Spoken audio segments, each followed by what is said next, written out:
Good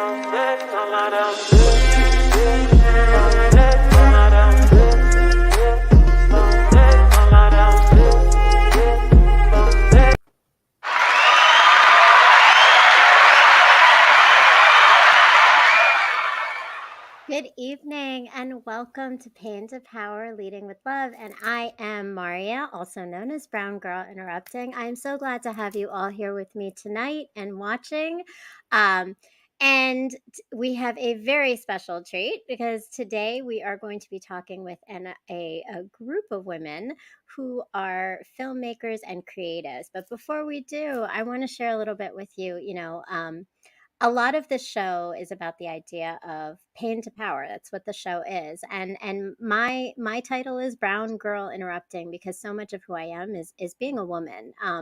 But in particular, it's being a mother to a daughter and the layers of generational being a woman. And the other day, I was actually having a conversation with a good friend of mine, and she said to me something that really made a big impact on my thinking, which is just that she said, "You are living your life fully as an independent woman, and your daughter gets to see that."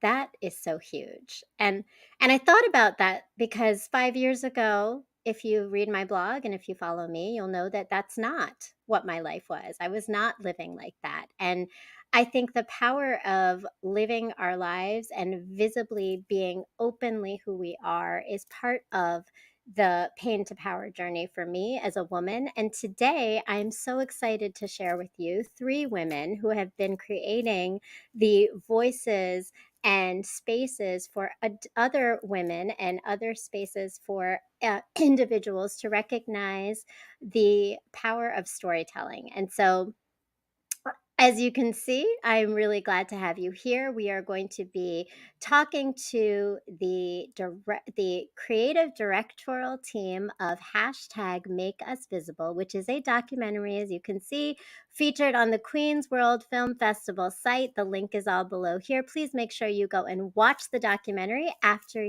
our show today. It is featured from, this is the virtual kickoff of the festival, and you will be able to see all the films from November 20th today until December 4th. So please make sure you go and watch that. We are being simulcasted on Queens World Film Festival, on the Ranters Union, and on the Ranters Network as well here, and on Brown Girl Interrupting. And so without any further ado, I'm so excited to introduce you to this creative directorial team. I have Maimuna Anika, Clara Francesca, and Anne Witchman with me today. So welcome.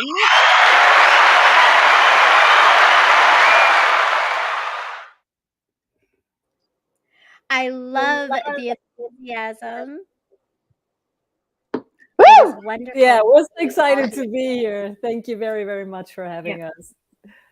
Oh, I am so excited to have you here. And I see we already have some of our Ranters Union family. So salute to Tennessee. What up? And salute to Mr. Jones, 169. Good evening. And I love it. Queens World Film Festival. These women, for sure. The powerful, powerful women here in this space. So I would first like to give you an opportunity to introduce yourselves to our audience, about who you are and just what it is that you do or what you've been doing, and a little bit about your role in #Make Us Visible. Hello, everyone. My name is Maimuna Anika. I am a senior in CUNY Hunter College, and I've interned with XRE with Clara and Anne through an amazing program called Media Makers by an amazing company, RealWorks. And I got the opportunity to make the documentary film for #Make Us Visible, and I enjoyed making the film so much. And it was an amazing experience to work with Anne, Clara, and the whole XRE team. And I'm so happy to be here. It's an honor to work with you. My name is Clara Francesca. I'm a solo theater artist. I like to brand myself as a philosopher of the heart, making art. And I am one of the co-founders of XRE with Anne, which is just one of my greatest joys in life. And Anne had this vision to make this event called #Make Us Visible in January. Well, December of last year, and then we made it possible this year with Katie Peyton Hofstetter and Nam Le, who are featured in the documentary, so you can get more information around them. And we had the absolute pleasure of meeting Siobhan at Real Works, who introduced us to Maimuna and made this documentary that we got to feature for the Queen's World Film Festival. So that's a little bit about me. And I'm Anne Wichman. I'm the other co-founder of XRE, the Extended Reality Ensemble. And I'm a musician, performer, performance artist. And together with Clara, I'm super excited to create art and to perform together, as well as curate shows or realize ideas that we have, like the idea for Make Us Visible. It was clear to us we are not augmented reality artists, we're not digital artists, but we think that the idea is worth pursuing. And so we figured, let's do this with our networks, and let's reach out to other women to realize this whole exhibition. We only had 3 months and we pulled it off, and I'm very, very proud of us. Wow.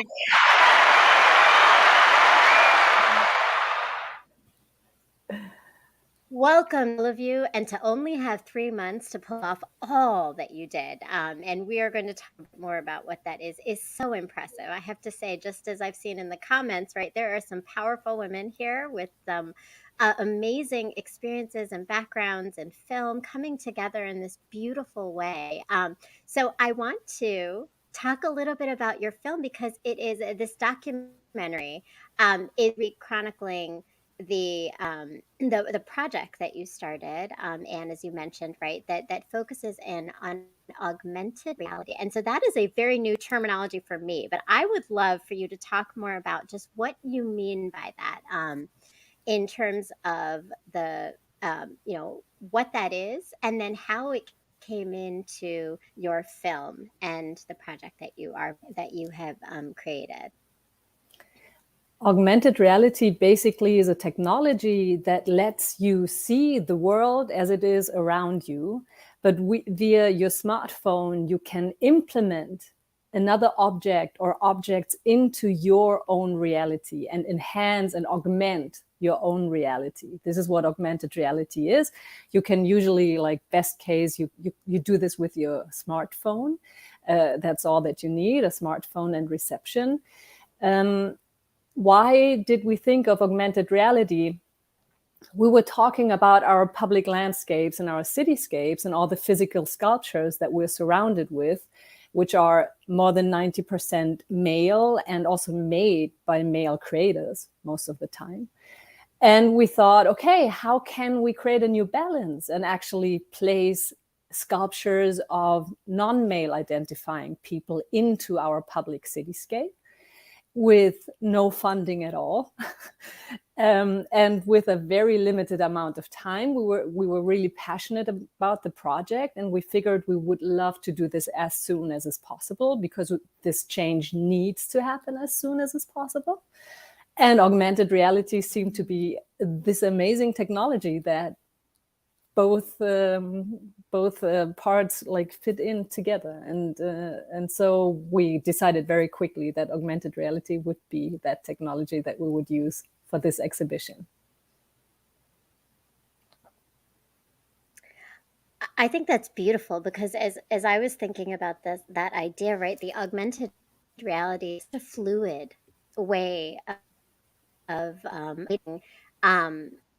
imagery, but that's so much symbolism, particularly in this, as you're saying, right? But it's so the hard, solid, structure is how we look at when we see statues, which is so much of what you're shifting the perspective on through bringing these stories. I think that's a beautiful way. And Josh says that's a smart and innovative way to tackle the problem. Yes, because you made it so efficient. And again, as you said, right, in 3 months, that's powerful to be able to have created this all in 3 months and all over New York City, correct? Yeah. And All so, 5 boroughs. all 5 boroughs. So tell me a little bit more about that and the process that went into it, because I think this is just so fascinating to understand how you even took on this project. Yeah, we were very lucky to partner with an artist called Erin Coe, and Erin Coe then introduced us to Katie Payton Hofstede, who became one of the co-founders for hashtag Make Us Visible, the free online exhibition. If your audience wants to visit, they go to makeusvisible.io and they can see all the monuments that we featured in the 5 boroughs of New York City. There are 31 pieces featuring over 31 artists that made this AR pieces possible. And so then we embarked on a really beautiful journey between Anne, Katie, and myself to curate and find these artists that we would feature to superimpose their really groundbreaking work dealing with a very important conversation on 31 physical structures around New York City. So each of these AR, augmented reality pieces, are designed to be superimposed on physical monuments that pre exist in the streets of New York City. Generally, the physical monuments are of white men, generally glorifying war. And so these pieces were a counter conversation to that. And I think we've done a really great job of continuing the movement to not glorify war and what does it mean.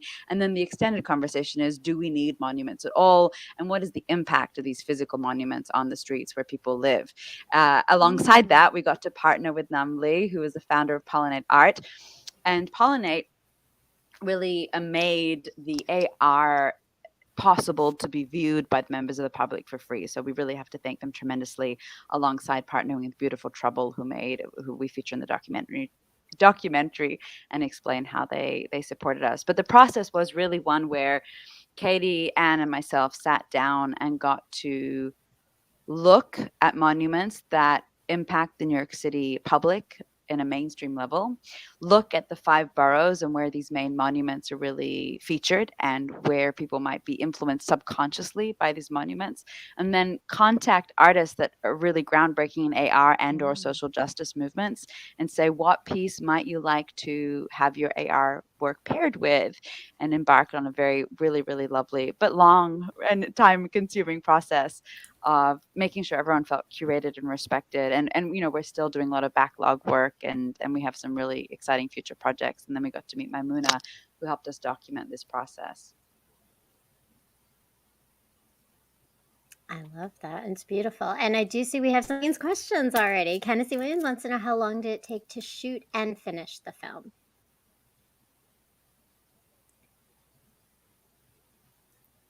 I can take this. I mean, all in all, we started recording behind the scenes material when we started to get together, say December, January, just like screen recordings, Zoom recordings. Like most of the time, it's really boring. We work remotely. And we see each other via the screen all the time, which is an unfortunate reality that we have right now. All the time. But then came April, Maimuna came into the picture, and we started working on the film with Maimuna then, which was really exciting. And then come summer, we started to do the street interviews, which are like an enormous, I think, emotional part of the documentary that I like very much. And yeah, then we finished in fall. So that was basically the timeline. I love that. And a very quick turnaround timeline, but beautiful and beautifully done. And I appreciate that you brought up the street interviews, because I was thinking about that as you said, Clara, that the subconscious messages, right? What I heard was a lot of a lot of those subconscious messages coming up in some of the interviews that are also coupled with talking about the AR and the monuments and the artists that are creating them. I'd love to know a little bit more and about your own understanding or learnings that you kind of took away from some of those street interview conversation, things that resonated with you or that you noticed. And welcome, Stephanie. I see you in here as well. And Mimuna, if you wouldn't mind starting off, I'd love to hear just what you took away from those conversations of others and their their thoughts on what already exists in our statues. Yeah, I mean, when I started interning with about hashtag Make Us Visible, and I learned about, how less of female or like people in minority groups, they don't really have statues in New York City. And, in New York City, I was expecting to have more statues of them. But when I started interning, I thought I was the only one who wasn't really aware of this issue. But when we were interviewing strangers, I saw like it's not just me. A lot of people are not aware of this thing. And one of the interview was really interesting because uh, the person we interviewed, they said 121 or something like that about like she thinks that there are like more than 100 statues of women in New York City, but there were only five, and it was really surprising to her. And I thought about myself, and I'm like, yeah, that's the exact reaction I had when I learned it for the first time. So to see like not a lot of people are aware of this thing, it really stood out to me, and it really made me realize how important this project is. So yeah, and their responses were really, really like nice, and to see like how different people answers differently, it was really nice too. I'm really glad I was able to be a part of that interview thing. It really like helped me see like different views and opinions of people about our sculptural environment in New York City. And I Thank also think you. because you Yeah. said about Anne, going to jump in? yeah, because you talked about the subconscious, I figured it's extreme because these monuments tell us our history, right? Even though we might not really think about this every day, we walk past them every day. And this is basically what our history books tell us. And these history books were also very often, or for a very long time, written by men. And they are about the history of men. And it kind of seems like women didn't do anything. And this is absolutely not true. And this is why hashtag Make Us Visible for me is also a chance to tell these stories and a chance to retell our history in a fuller picture. And during these street interviews, there was also one male person, and in the beginning he was like, "Nah, I don't really care, it's fine with the statues, and wow, whatever. I mean, I don't." And then after the interview, like one of the last things he said was like now that I'm thinking of it, you're right, this should change, and that was really powerful for us, even to say that within 5 minutes there was this, yeah, there is some truth to that, and we should really think about it more, because the subconscious is playing into that theme all the time. Yeah, well, that particular interviewee also taught me that I hadn't considered that there isn't a Frederick Douglass statue in New York City. There are certain memorials and streets and some other memorials to him, but there isn't a statue. The statue of him is in Washington, D.C. And this particular interviewee assumed that there must be one of Frederick Douglass, and sort of was appalled to learn that there wasn't. And so A, taught me that there's a lot of assumption out there in terms of who we think we're memorializing. And then secondarily, like Anne's saying, what are we and who are we memorializing, and what is the value of that? And someone, just by talking about it, can change their thought process in 5 minutes. Tells me that there's a lot of reflectiveness that can be taught and shared with one another that I think brings up important conversations. I love that, and that is so powerful in terms of thinking about that connection to the subconscious and the history, right? And what is visible. I think your language of choosing the idea of visibility is so powerful. The opposite obviously is the invisibility, and what you've done, as you've just shared with this story, particularly with this individual, right? And even Maimuna, as you were saying, right? Like the visibility of something that people just didn't even realize didn't exist through their assumptions. So in that, and just thinking about, we're going to shift a little bit from the film to more of each of you individually, because what I've noticed in the creative spaces is that what we bring to each of our projects is a personal story and our personal journeys and our experiences. So as you're thinking about that, Oh, I love it. I see Stephanie Gale says she's in New York City right now. I wish she had more time here to be able She to can see the monuments for free tour. if she wants to. They're free all year round. And you can see them at home as I well. You love don't it, have and to be all in New year York City. round. That's beautiful. Josh says, I say pawn all the statues and give the money to charity. That's true. It's almost like the idea of, do we even need these solid figures when we can have so many other you've created that way. You've created the outlet, right? So in terms of your own visibility, I'd love to know more about, just as women, what have been your own experiences of challenging this idea of ability in your lives, where you have had to fight through that a lot? Well, for me, personally, so although my major is emerging media, which is like media studies, but it deals with new media art, and but I've also taken many film classes in college, and one thing, and I was born in Bangladesh, by the way, and in Bangladesh there aren't many women filmmakers, so.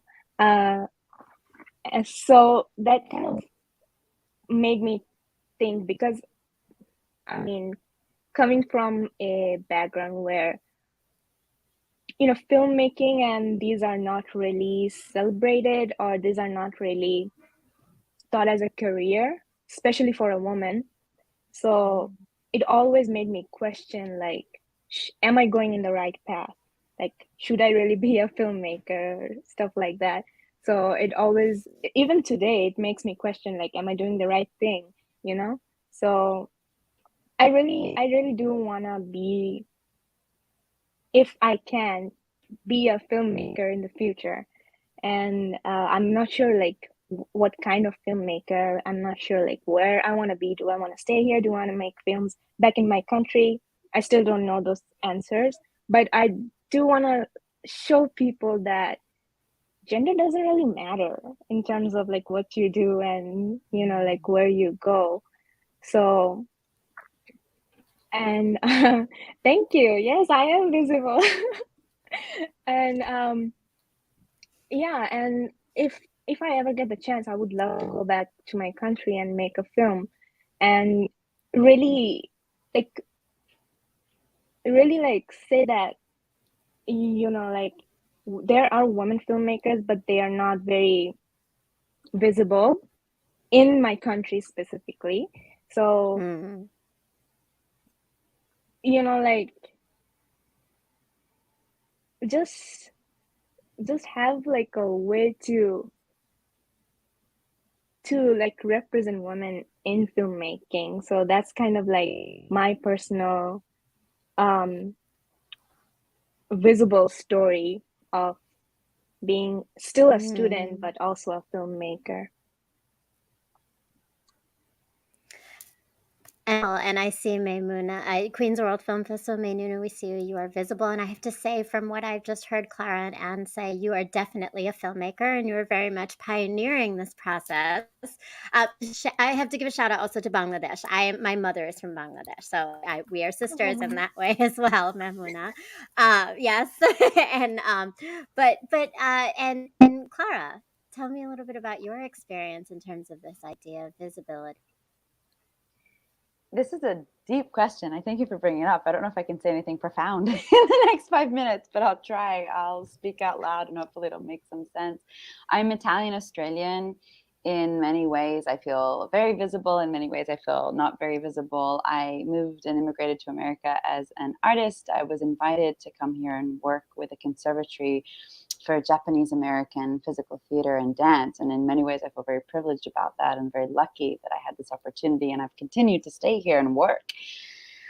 Then there are conversations that personally, I don't know, get my goat up, get me wanting to talk about stuff. Just before Anne came to us with this idea of hashtag Make Us Visible to the XRE team, I had been in Florida, Sarasota, where there used to be a statue by Alfred Einsteinstadt, I believe is his name, who did the photograph of the sailor and the nurse kissing at the end of the Western Second World War, and they'd made a giant statue of this piece that has its home in Sarasota, Florida, of all places. And when I was living down there, which I probably, I don't know, maybe should admit, I don't know. Anyway, I was down there for a bit during the pandemic with some family friends, and there was a lot of outroar about this statue because it said that the nurse never consented to the kiss, and it was an oppressive photograph in many ways, and they sort of have glorified this image as a very romantic moment, and it's been made into a statue, and blah, blah, blah, blah. And then we were also in the time of pulling down white supremacy statues as well in New York City, and I was tapped into those conversations. And being in Sarasota, I was part of a group that was talking about why are we making this particular photograph of physical statue invisible? And I don't want to take away from the artists that made the statue and their caliber and their work and all of that. I'm sure most of things we come to are altruistic, but asking the question of when we make one thing visible, what's the other stuff we're either hiding or making visible alongside that and thereby glorifying? Anyway, this particular statue got removed in Sarasota, and I think it's on someone's private property, and I think it's probably the right thing. But it brought up all these conversations and questions. And, coming from an Italian country, being an Italian national, surrounded by statues and monuments of all calibers, right? From glorifying individuals to a lot of, cherubs and romanticized things and problematic gender things too. It's a both and for me. I personally live in a space where if we really were going to respect and love each other equally, egalitarianly, why can't we all be naked in the street and all be clothed in the street and everyone can just sort of do what they want as long as they're not imposing on each other? And that very much comes from my Italian lens of, growing up with everyone naked in the house until everyone's like 13 kind of vibe. But then the counter to that is the sexism that exists in my community and the very real gender oppression that exists in my community and glorifies that. And watching Italian TV and all the men in suits and all the women in boob tubes, and there's an elegance to that, and then there's also a real oppression to that, and so it's a complicated space.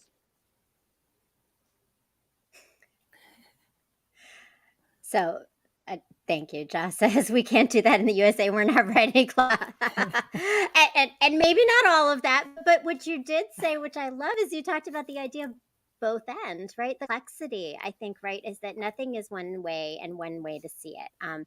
But there's so many layers to the idea of even just visibility, because then when you have something being visible, something is not, right? So there's a counter to being lost somewhere within there as well. So Anne, for you, what are your thoughts in terms of these experiences you've had in visibility? I basically have two profound things from my very personal life. One thing is I was born with anxiety, I think. So my first mission in this life was from very early on to cope with my anxiety and my depressions. And I felt that, like, when I grew up in Germany, if you would say I go to psychotherapy, that was something ridiculed or frowned down upon, or even something that would scar you. So when I decided I actually need help to get going and overcome my issues, I felt that making these issues visible was really helpful to all my surroundings, all the other people around me. When I started talking about my issues and when I was just very open and upfront about what was happening to me, everybody seemed to be relieved and opening up about their own fears and their own feelings. And that was like a huge thing for me. And the second pain to power story, just for me, really personal, was to be a woman and to be allowed to have a career. I'm the first one, the first generation in my family where women are allowed to go to college. My mother could not. The family was not wealthy enough. That weighed really heavily on her. So she was a housewife. She took care of the family and my grandparents and everything. I grew up with all the women that I could see were either housewives or teachers, basically. And it was like, yeah, and you're supposed to study. It was always clear. My parents always told me, you should go to college, you should finish college. But still, after that, it was like, and then you kind of marry and you have kids and that's it. That's just like how it is as a woman, right? And I know it sounds weird, but it was really tough for me to wrap my head around the fact that I need mentally to free myself from that picture, because in a very in a very serene way, I understand that as a woman I can have a career. But it was so ingrained in myself that was really a struggle for me to say, hey, I really deserve to have an art career. I really deserve to have a music career and be paid for that, and be paid good money, like a fair amount of money for that. And that was a huge struggle for me. It was incredible. And I was surprised about that. I was like, this cannot be that hard. Intellectually, I understand that, but emotionally, it was really, really tough for me. It's such a powerful thing, right, of how ingrained things are. And I think all of you just shared that, right? The subcut still makes a challenge in transforming those narratives. But also, each of you are sharing how you've liberated yourself from those limiting narratives and stories of what it is to be a woman or what experiences are. And I see we have some comments. I want to go to those comments, and then we're going to take a quick commercial break in just a few moments. But I want to just honor some of our comments. I said, Josh says, love the into power call back in. I did appreciate that. That was lovely. And yes, this is very much that idea of pain to power. And I know there were some other break down the barrier, maybe. Yes, definitely. So we're going to, and thank you, Living Shea Reviews is here with us, a piece. We're going to take a quick commercial break. As I had mentioned at the very start, I am a writer, and so we're going to learn a little about my story as a writer and what I've been working on in my publication, and then we'll be right back together to talk more to our amazing creative directorial team. Hi, my name is Maria, but you are soon going to know me as Brown Girl Interrupting. And what I mean by that is that very soon, hopefully, you're going to be following my blog. I am a writer, and I started writing because I was married, I had children, and then my life changed when I separated, and I did a lot of learning and reflecting and growing in that process of change, because change always leads us to that. And I've decided to share that with the rest of the world, because sometimes hearing that someone else is going through the same thing as you, or understanding and putting words to the feelings and experiences we're having, helps us to heal from them, or grow from them, or learn from them. And so that's what my blog is. It's writing about life, healing, relationships, parenting, dating, marriage, pain, love, mistakes, growth, and coming out whole still in all of it as a human, flawed, but always open to new things. So that's my life, that's my journey, and it's written in this blog. But my hope is that you are going to go to www.browngirlinterrupting.com and join and subscribe to the blog and read all about my story to help you maybe gain some perspective on yours.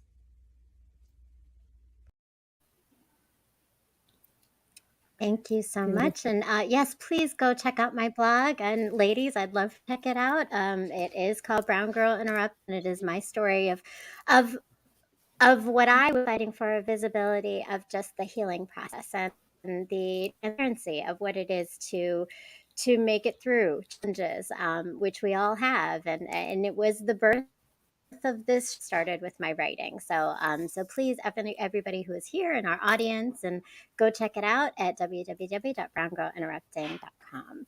So one of the things that I loved is you having these street conversations is you asked many individuals who would they honor as well. And I want to bring it back a little bit to just thinking again about this theme of women and women in our lives. So if, when you think about the women that you might honor, or even that were inspired you to be just it standing in the skin that you're in the world that you now see and the view that you have, who are who would be one of those women for you that has inspired your journey? I actually have to think about it. So if you want to come back to me. For me, it was Tina Turner. I love her. She's my hero on so many different levels. Yeah, she would be the person that I would have a monument for. It's so I interesting. love I think we that. spend so much time curating. I really should have an answer to this, and I don't. There's so many people, RGB, I would say Caroline Edwards, like, someone super famous, someone super personal to me.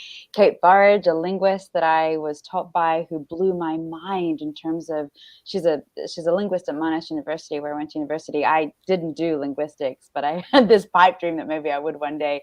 But she really analyzes the power of words, how they coerce our brain, how they become powerful for our brain, the both and. Today's theme for me is obviously both and, all of that. My father named me after Anna Freud's best friend, Clara Lazar-Guerreau, who was a Freudian analyst, so I would probably honor her.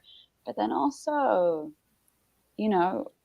my best friend's mother, and like what she did to teach us the value of like human compassion and love. So it's, I don't know, maybe we shouldn't have monuments anymore. There are so many people we should monumentize. I don't know the answer. Mm. And Justice, my mother would agree with you, Anne. Yeah. Yes, yes.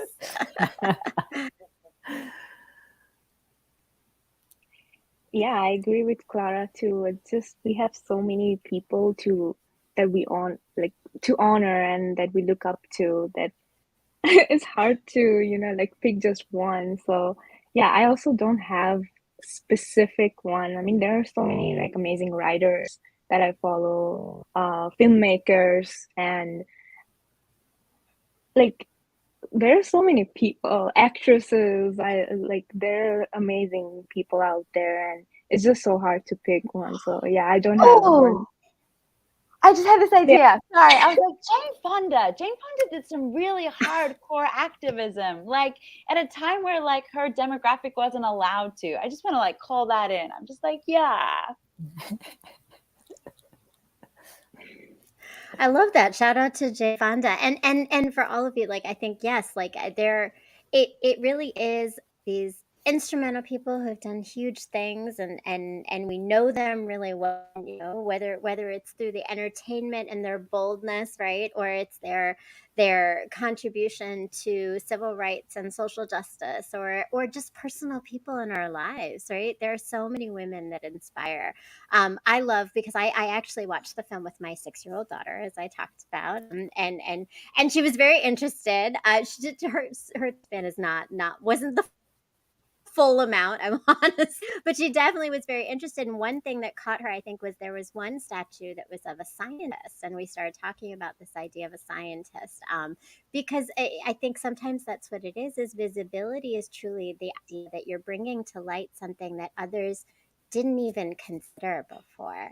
So there are so many, and Clara, you mentioned it, right? A linguist, like who would think that at the same time that's such a powerful position, right? A linguist, someone who talked about language, and we use language all the time, and we discount the role of every individual's impact on others through their craft. And so many women, particularly, get discounted in those narratives. And then when we add the layer of women of color, it's even greater, right? Like there's so much less, visibility in that. As we kind of close out tonight, I would love to know, just in this journey, and I'm not a filmmaker, but I am a creative, and I project I create everything that I put out in the world. I learn something about myself as an individual. Sometimes it's good and sometimes it's not so good, but I learn things, right? And so as you have put out this amazing, 3 months, the pressure, the time, the remoteness of all of it, what have you learned about yourself in this process? something that I've learned is that I work kind of good when I'm in pressure. I mean, usually if you have more time, that's when you can like try out different things, be more good at it. But I feel like when I'm in pressure, that's when my my brain might have just go like, you have to do it. You have to like it tries to push out everything I have learned in all over the years. So yeah, that's what I've learned. And even though I get nervous and I panic, but I still get the work done. I've learned how lucky I am. I have such an incredible community, from Maimuna and Anne and Mario, you interviewing us today, Sakatha, Cato, and Don Preston for trusting us to put this movie up. Where I'm an actor. I'm normally on the other side of the camera. To trust me to be part of the film team and produce this, to have them let us share the story was a big deal. And and constantly sort of being through this process with us. And then our extended community, the AR artists that trusted us to take on this project and share their art with us for a really important cause with no funding. And we're sort of retroactively paying everyone as time moves forward and really supporting them in other ways as much as we can, to really have this conversation and get council members on board to have this conversation with us. And, Nihar at the Queen's World Film Festival, everyone, really, the community, the process that this went on 3 months was much faster than we thought it would be. And to really learn that there's a really incredible team that put this together in places we didn't know there were teams would be, even Mr. M trusting us to connect with you and take it further. So, yeah. I think for me, a huge thing that I learned was if you have an idea and you think it's worth pursuing, you can do it, even though if you think, oh my God, I'm not quite sure how we can pull this off, and it's not enough time, and we don't have money, and there's so many cons on the list, right?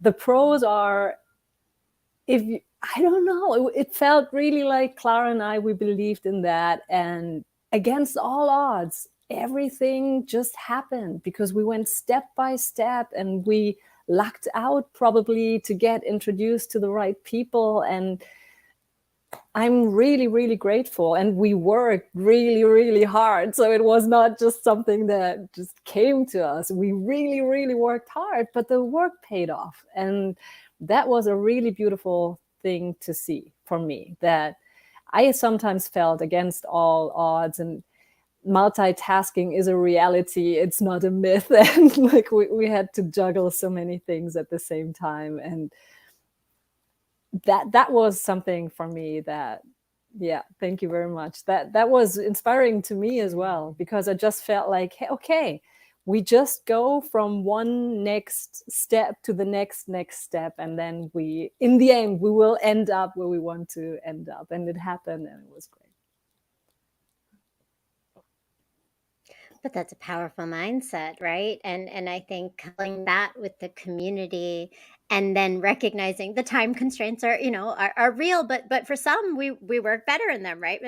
Right? So that's it all flows together so beautifully, and that is what created this beautiful documentary. And and beyond that, right? Documentary is this wonderful film that, please everybody, go and watch. The link is all in the chat. Please go check out the films, and while you're there, go and watch many amazing films that came from the Queen's World Film Festival. You definitely don't want to miss.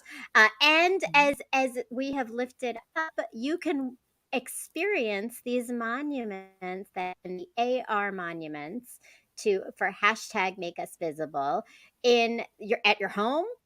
You can experience now. Yes. Can you just give us some? Where do we So go everybody, to experience all of this? Yes, everybody right now, pull your phones up, get into a web browser, type in makeusvisible.io, and scroll the webpage. You'll see the New York branch, the Munich branch, the Venice branch, other cities to come.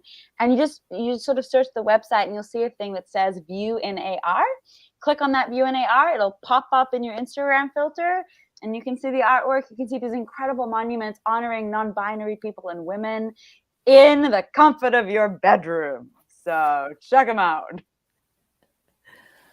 And they truly are incredible. I mean, my as I said, my daughter and I, we were just fascinated by the imagery and the different, the colors and everything. Like they're just beautiful. And you mentioned so many other cities, so you are spreading worldwide, international in this, which is beautiful, and so many opportunities to go and do that. I did see in the chat that in addition, this is not the only project. I am very excited because I get to experience the next project that you have coming on, which is Letters Without Borders. I would love for you to tell us a little bit more about what that is, when it's going to be showing, so that if you now you could actually be in person in New York to experience some other AR visions that Anne and Clara have been developing as well. So Yes, tell us a little bit about Letters Without Borders. Thank you so much. So Letters Without Borders is a performance art weekend from the 26th to the 27th of November, the Saturday and Sunday after Thanksgiving. If you're looking for something thankful to celebrate, we'd love to have you join us at Letters Without Borders. It's going to be a poetry artistic fusion with AR, AI, and any other digital? Yes, and digital art, looking at the similarities and the togetherness that as immigrants we share when we're on new lands, whatever new lands means.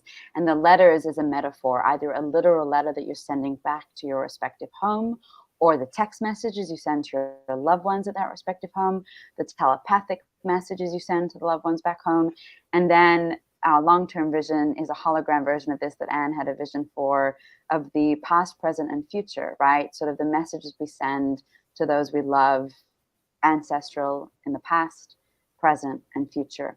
So most of the artists presenting are immigrants to New York City. We are acknowledging the unceded lands of the Land people that we'll be performing on, and then having a conversation of what it means to move across space and how we communicate as we move across space. Beautiful. And I am honored to be able to experience it in person. So I will be there, which I am very excited to. Hope that many people will be there. And as just a spoiler alert, please stay tuned on Brown Girl Interrupting, because you will see some conversations with the artist next week on Saturday and Sunday. We'll be broadcasting them live from Brown Girl Interrupting on YouTube for you to meet some of the artists as well as hear their stories, and of course hear more from our wonderful creative directorial team as well. And so thank you so much to all of you, Maimuna, Clara, and thank you for Thank you. sharing your vision and for this creation of this vision, right? And then as a team, all of you coming together to create this beautiful documentary. And really what I'm hearing is this awakening of others to start interrogating the experience, the environments and the things around us, to really recognize, do we really have all the voices? And I feel that your film and your project truly encapsulate this interrogation of the norms that we've created. So thank you so much for your time and for committing to doing all of this. And thank you to Logic, my producer, Mr. M, also known as, and of course to the Queen's World Film Festival for all of the amazing Yay! films and for introducing me to these amazing women. And to you, you And work so good. Go oh, you. Yes. Woo. thank you. I Lots of appreciate love. it. I appreciate it. This has been an honor.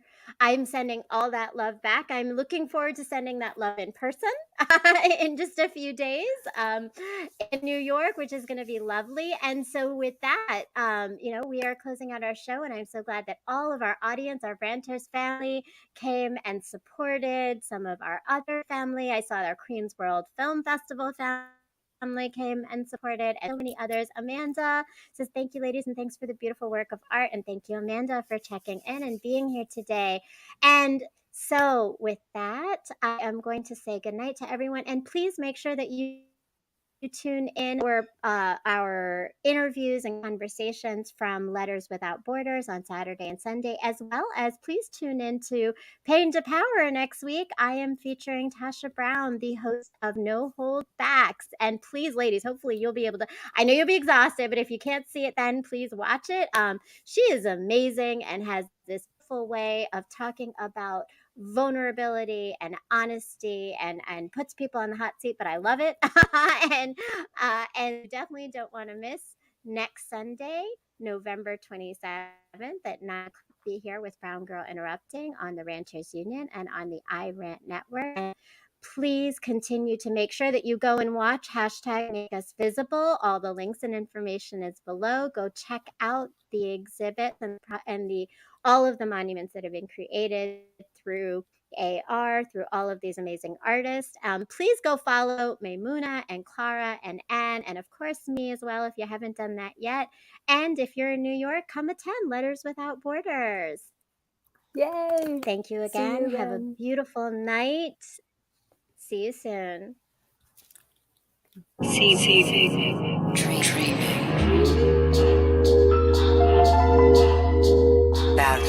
Anne and Clara were telling me about the project, and they said, there are 150 statues to individuals, historical, allegorical, and literary figures in New York, and only 5 of them are women. And then I paused for a second and I said, how many horses are there? We can change this. We can change this really easily with augmented reality.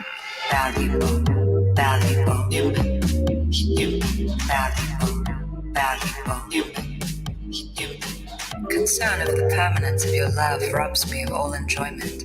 It's not even a challenge. Who would you like to honor? And people immediately are inspired to start working.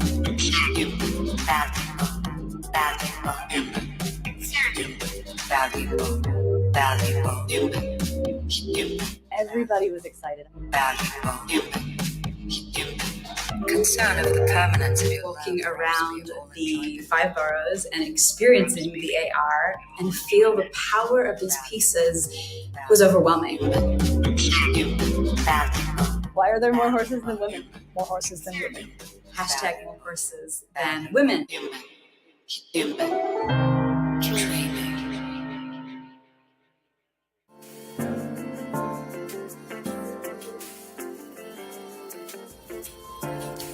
My world has slowly crumbled around me countless times, and every time I rebuild with the pieces I've been given to birth something so transformational and beautiful that no one else knew might exist before it was shown to them. These moments tend to coincide within my romantic path. The universe has been telling me to focus on the revolution and not romance. It has over time given me the tools, resilience, and light to turn my pain into power. And only now do I see that the key to this always resided in the love and knowing I had in myself, not from the external sources of family or men. The message I have been avoiding might be that my time in this world I had existed in was not to receive love, but to put it out there for others to see, feel, and heal through. Revolution before romance moves pain into power.